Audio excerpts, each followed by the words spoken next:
Alright, so here I have my coffee container, and we're going to go ahead and pack this in. As you can see, it's already started to get, so you can see that here, it's already started to get quite wet and starting to pull out the liquids there, so that's exactly what we want to see. Go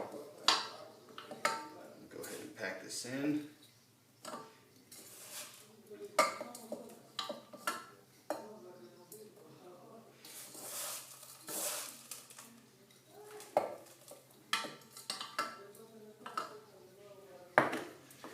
You actually want this to have no air, so we're going to pack it in quite well.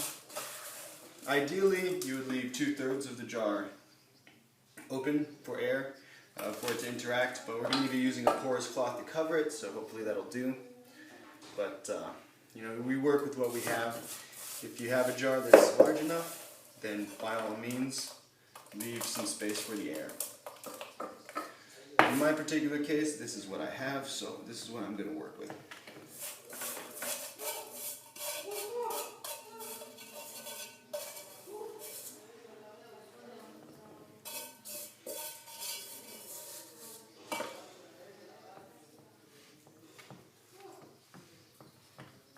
Alright.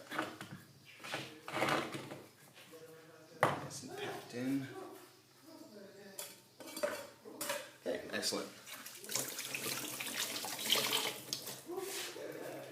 Alright, and so lastly, what we're going to do is we're going to cover this with porous cloth. You can use tissue paper, any kind of paper really works, and cover it with a band. Now, this here we're going to allow it to sit for about 7 days, during which time it'll ferment, and we'll actually see there'll be juice forming along the bottom here. The solids are going to float along the top. At the end of 7 days, we're going to go ahead and strain it out, and the liquid that remains will be our fermented plant juice. In the next video, when I strain it out, we'll go over some of the uses of this, its dilution rate, and the different beneficial effects that it has for plants. One last thing is that we're going to want to store this in a cool place out of direct sunlight. And so there you have it, pretty simple fermented plant juice. You can do this, I'm not sure if this particular one is edible.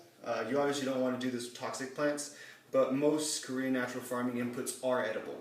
And so you can also do this with garlic, with onions, with ginger, other things that help to boost the immune system. They do the same for plants, and so they work excellent as a fermented plant juice. And when it comes time to apply them as a foliar spray, you just mix them all together in the water, and it has an added beneficial effect. Okay, that's all. We'll see you in the next video.